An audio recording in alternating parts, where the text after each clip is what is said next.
Good afternoon and welcome to today's ICIT webinar, From Perimeter to Protocol, Reducing Telecom Attack Surface with Privacy First Mobile Technology. I'm Val Moon with the Institute for Critical Infrastructure Technology, or ICIT. ICIT's mission is to modernize, secure, and make resilient critical infrastructure that provides for people's foundational needs. By applying a people-centric lens to critical infrastructure research and decision-making, our work ensures that modernization and security investments have a lasting positive impact on society. Today's discussion will be centered around some of the challenges the telecommunications sector is facing. Telecoms is not just another sector.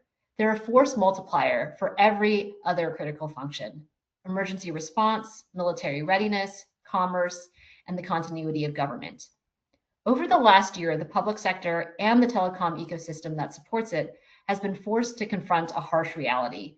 Sophisticated adversaries are targeting communications infrastructure for access, persistence, and intelligence advantage. For example, Salt Typhoon, an advanced persistent threat actor believed to be operated by China's Ministry of State Security, known to conduct high-profile cyber espionage campaigns, has been reported to compromise US telecommunications companies, gaining access to sensitive communications data and lawful intercepts related systems. And in the Pacific, Guam has been highlighted as a strategically significant environment where critical infrastructure, including telecoms, has faced state-linked targeting pressure, including activity attributed to Volt Typhoon, another China-related advanced persistent threat that seems to be primarily targeting critical infrastructure entities in the US and its territories. So today's question is practical. What can we do now to reduce the telecom attack surface and make communications more resilient when adversaries are already inside systems somewhere in the supply chain?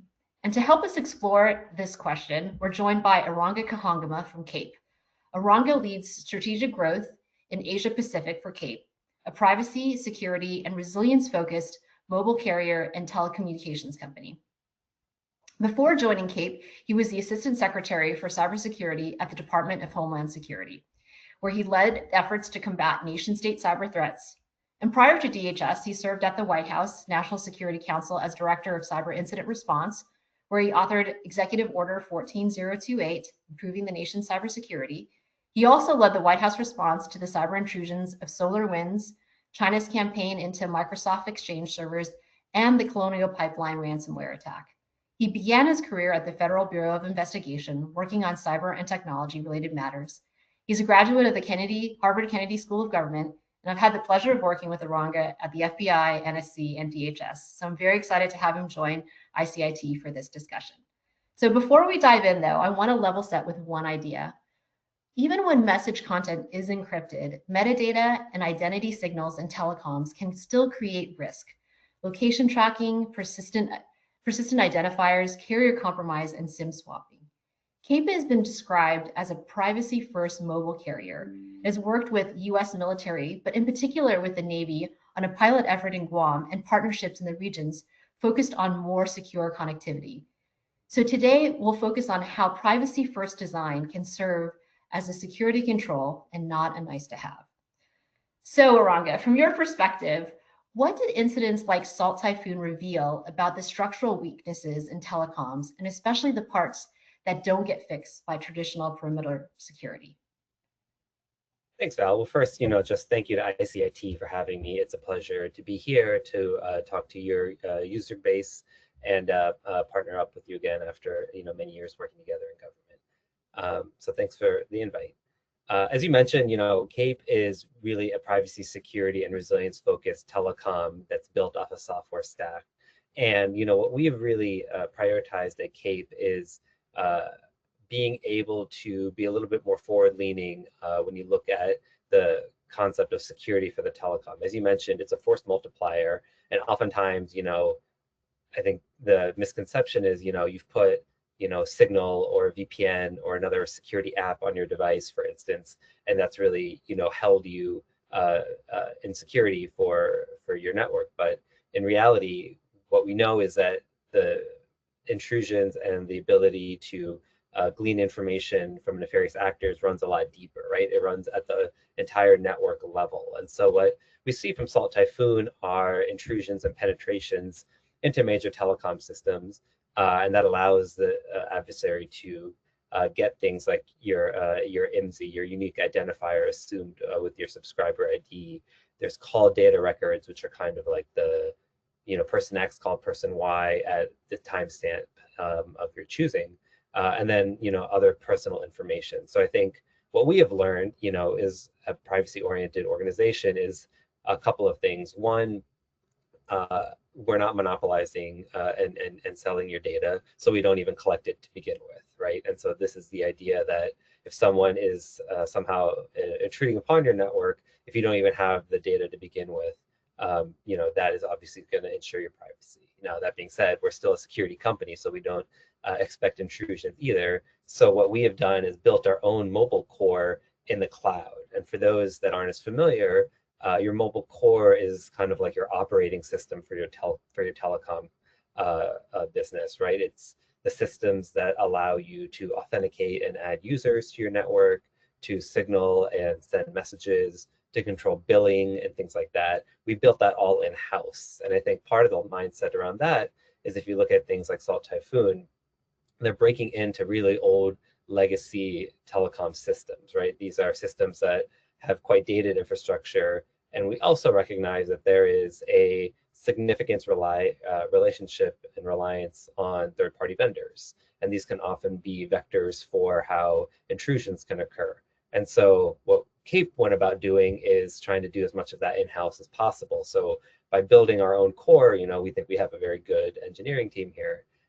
And so we've built a lot of the core ourselves so that we can make sure that we make the same security guarantees that that a traditional cloud-based company can have. So once you pop into a Cape network, you're kind of in a software cloud-defined instance, and so you're able to provide a lot more of the security features that I think a lot of traditional carriers can't provide because of the hardware dependencies and exposures that they have in their traditional kind of legacy infrastructure. Got it. I know in my opening I talked a little bit about Guam, and I know in both of our times in government, Guam is really a strategically important place, especially if our tensions increase with China, as we know that they have talked about possibly invading Taiwan in 2027. And so when you think about Guam, like what makes that environment a useful lens to thinking about resilience and adversary pressure on communications? Absolutely. Thanks for asking about that. We've done some work in Guam. There's a Bloomberg article. It's very easy to Google. And what we did on a pilot with the Navy, big Navy, is went in and installed our network on top of the existing telecom providers. And using the protocols that our network uses, we were able to have kind of a third party and Navy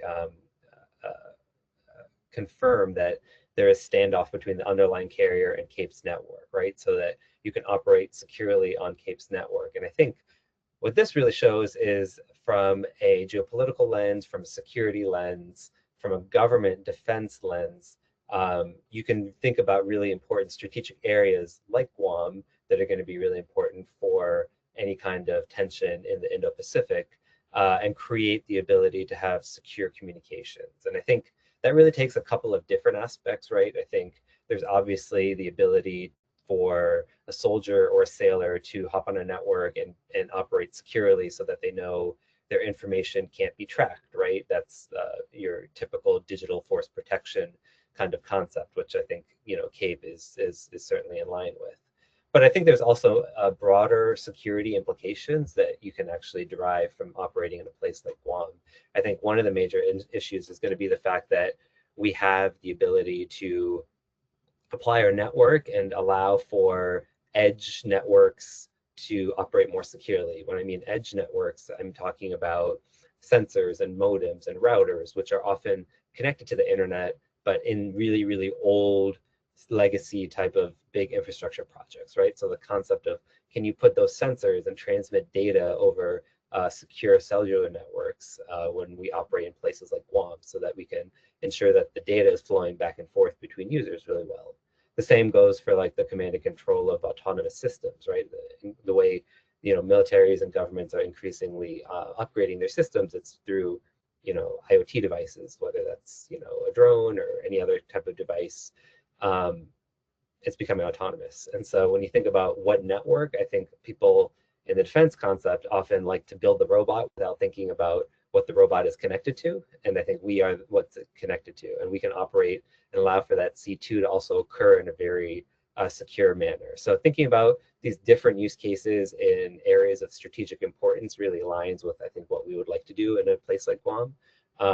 But obviously the ability to pilot that was a big moment, and a big validation for the company in terms of showing us that we had a viable product. So it's interesting. I think it's only going to grow, and we're excited to be out there. Oh, that's great. And I know you kind of touched on this a little bit, but I know our audience is kind of a mix of policymakers as well as technical teams. And I know you kind of talked a little bit already about Kate's core thesis, but do you want to elaborate a little bit more on what this means to be a privacy first carrier operationally? Sure. So as I mentioned, we're privacy, security, and resilience focused telecom, and I think you should think about it across our three lines of business as well, right? We are a consumer company, we are an enterprise company, and we do government business. So from the consumer perspective, you or I or anyone could go today to Cape's website, cape.co, and switch your number over from your existing carrier to Cape. It's a pretty seamless process, and you're able to onboard. Uh, when you go through that process, I think you will realize there's a lot of privacy inherently built into even the onboarding process, right?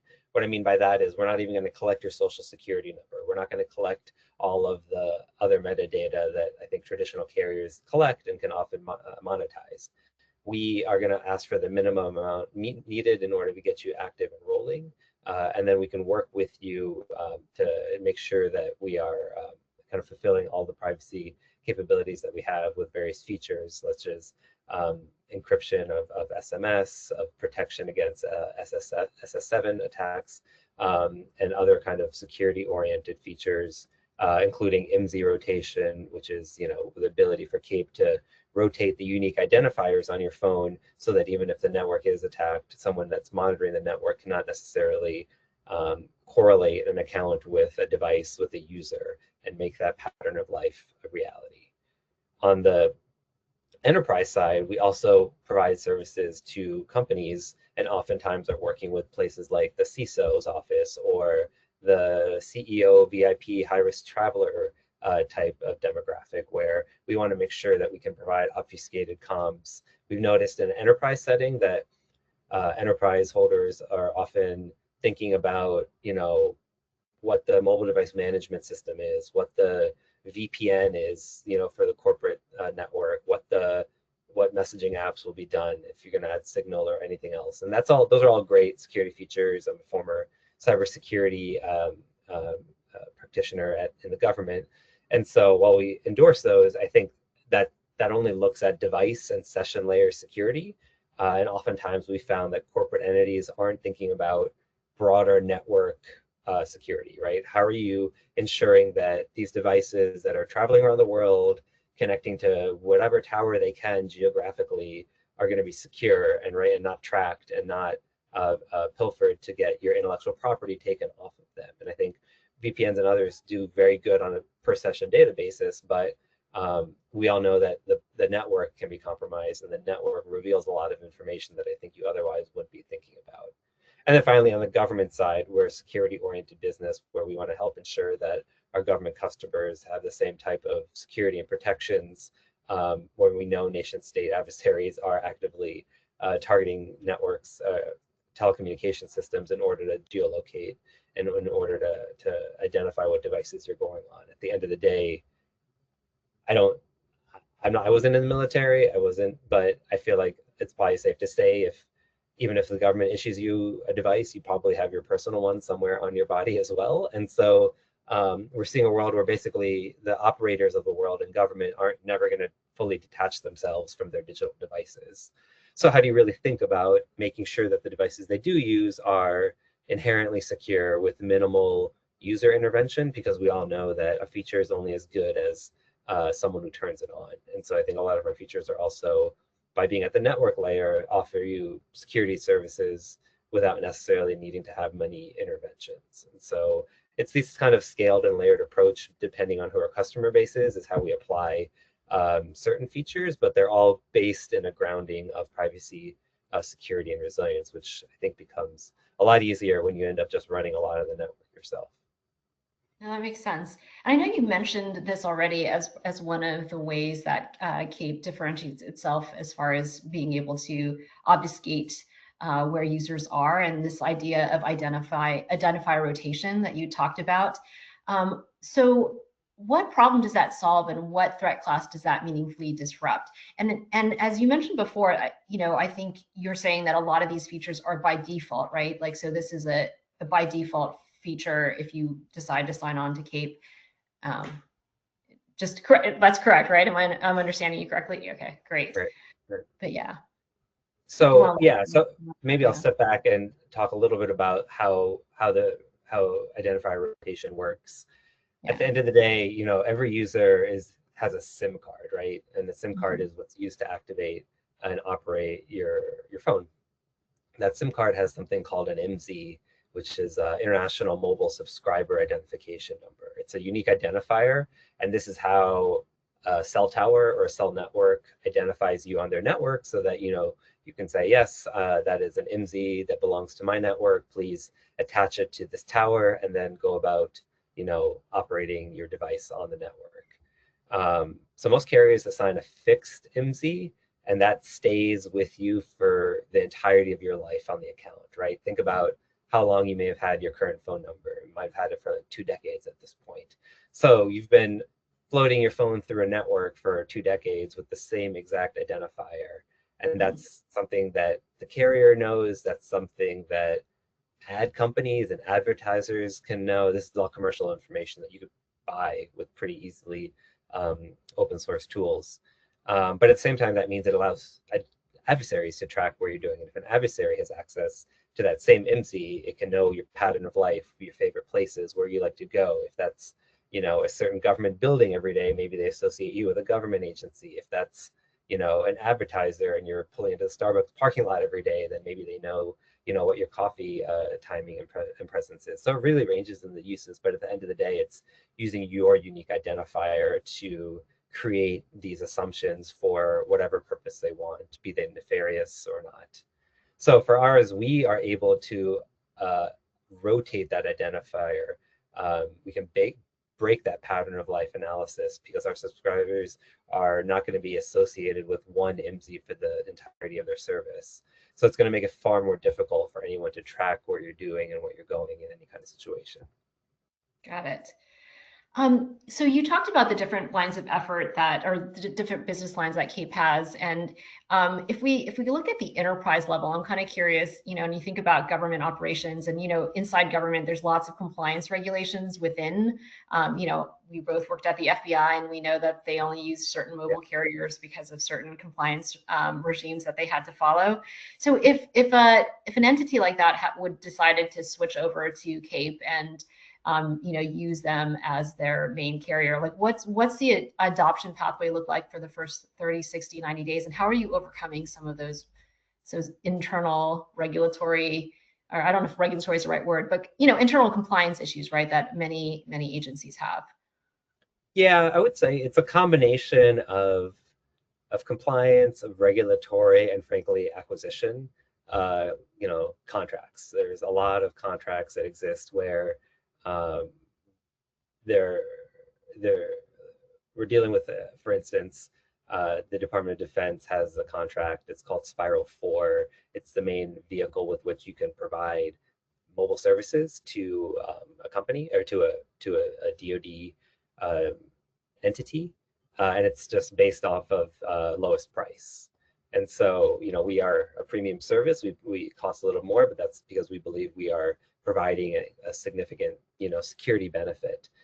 So we don't necessarily qualify for that contract. So thinking about how those rules are changed are going to be really important, right? If it's not even a matter of, requiring us, I think it's just giving people the option, right? So if we have a battalion commander, a company commander who's like, oh, I'd be interested in 15 phones. I happen to be some special forces guy that's operating in a very secure, I don't want to just use any SIM card. I like the extra protection. you know, I want to buy 10 of the Cape devices. Like they aren't necessarily able to do that so easily these days.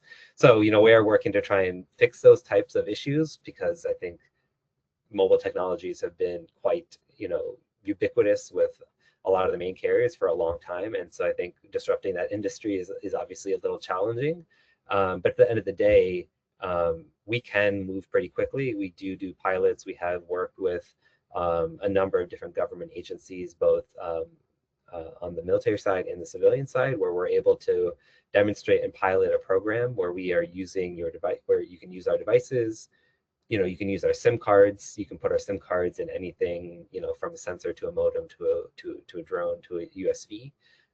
And so we're able to move quickly to demonstrate it. I do think, you know, this is probably a broader thing, but you know, I do think you've seen some pretty good acquisition reforms coming through in terms of having more accelerated prototyping and piloting, and then quickly transitioning that to operational uses. So we have seen some of those benefits come, but I think we would work with you initially in the first 30 days, scope out what problem you need solved, because I think network security really depends on a lot of different factors, and then we would formulate a pilot with you. If the funding is available, we can initiate a pretty quick pilot. And assuming you guys, the customer's happy with that, we're off and running. And I think, you know, we've done really good to date. And I think the benefit of us is like providing a network. And I don't want folks to think we're just a phone company. I'd like to think of us as a broader enabler of secure communications in whatever kind of device or setting that you want. And so we've often had times, really good times, successfully scoping how a user can use our network for obfuscation or for security in any number of different ways. You can do it, you know, wherever the cell signal is. You could do it on land. You could do it, you know, in certain instances off the coast of an ocean. Or thinking about it in the private 5G space. There's lots of really interesting iterations. I'm frankly still learning about cellular networks myself in my first Yeah. 6 months here. But yeah, I think it's a scalable technology for sure. I think it should be considered along with, you know, how you integrate other types of communications. A lot of people are thinking about satellites this time, and alternative forms of communication. Those are all technologies that we can interoperate and integrate with in our SIM card technology. So lots of really cool permutations that I think are there and ripe for a scoping conversation depending on who you are. Now that makes sense. And I know you've only been there for 6 months, but what's next on Cape's horizon? Are there any other new sort of technologies that they're trying to integrate into their privacy first sort of mission, or you know, are there things that you guys are learning in these contested environments that you're testing your technology out on, like in Guam? Just wondering what's the next thing for you guys? Well, you know, I think it's a number of different things. We just recently did our general audience launch. So that was over the last week or so. If you're located in Arlington or Northern Virginia, you may see our services on metro buses and things like that. So I think our consumer push is definitely happening. I think we are well positioned to be very active in thinking about how our network expands abroad. Right now, we're obviously nationwide in the US. I think strategically thinking about what international countries, you can obviously use our service now in like 190 countries on a roaming concept. We have roaming agreements like a normal carrier would. But we are also thinking about how we actually build our fully secure mobile core in other countries to have redundancy. And I think we're trying to think through how we integrate as a full stack solution, right?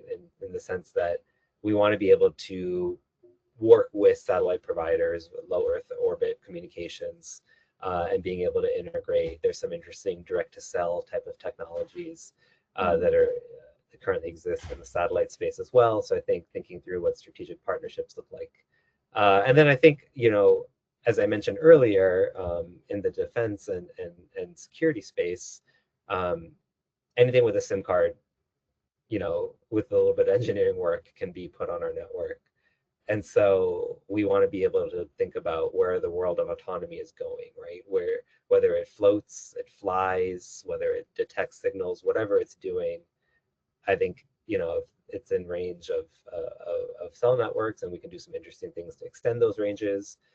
We can also if we put a SIM in it, we could try to test it out and explore it. So I think we're really trying to figure out, how we fit in the world of autonomy, how we work in the full PACE plan of communications. That's primary, alternative, contingency, and emergency.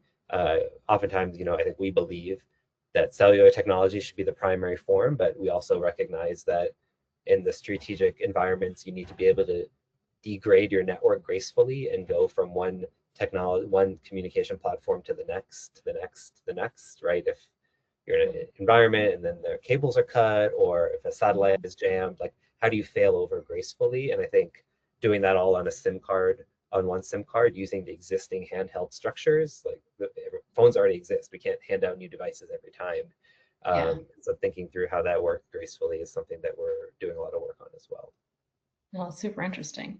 Well, as we close things out, I'm going to just give you sort of a quick round, a lightning round of 3 questions.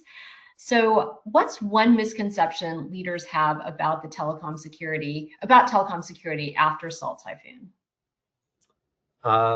Probably that the problem will be fixed anytime soon. I think it's a long-standing issue. It's complicated, and I think it can be a whack-a-mole type of approach. And I think using a lot of the same infrastructure is ripe for continued potential intrusions. Got it. Won't So be what's one control every telecom or security program should prioritize in 2026? I mean, selfishly, CAPE. uh, Okay. but yeah, I think more broadly, like thinking about broader network security and how you can defend at the network level, as a scalable solution, as opposed to just thinking about the device or the app layer. Yeah, makes sense. And what's one metric that you guys use to show that you're resilient, or something that you measure and that you feel like you're achieving resilience and Um, privacy, or that's privacy? um, well, I think one very pertinent one, which we talked about, is the metric of how much data we actually own and maintain. And I think that's a very low number. And I think that is one of the true ways you can guarantee that your data won't be sold or compromised or stolen or otherwise exploited, is really to just not hold it to begin with. And I think we take a lot of pride in minimizing, the amount of data that we do store, that we do keep. We're obviously like fully CALIA compliant, but at the end of the day, we are, we minimize what we take to legally operate. And I think that is truly what distinguishes us, because we are not looking to monetize that data in the end. Oh, that's great. Well, it's been great to talk to you, Iranga. Thanks so much for joining us today. It's been a great discussion, and thank you to the audience who've attended. And I think today's message is simple. Telecommunications resilience is national resilience. And if adversaries are targeting our communications infrastructure, which we know that they are, then security does have to move beyond perimeter assumptions and address these identity, metadata, and protocol realities of a modern network. So thanks again, and we look forward to seeing you at our next ICIT briefing. Thanks, Iranga. Have a good rest of the Appreciate day, it. everyone. Thank you so much for having me. Take care. See ya.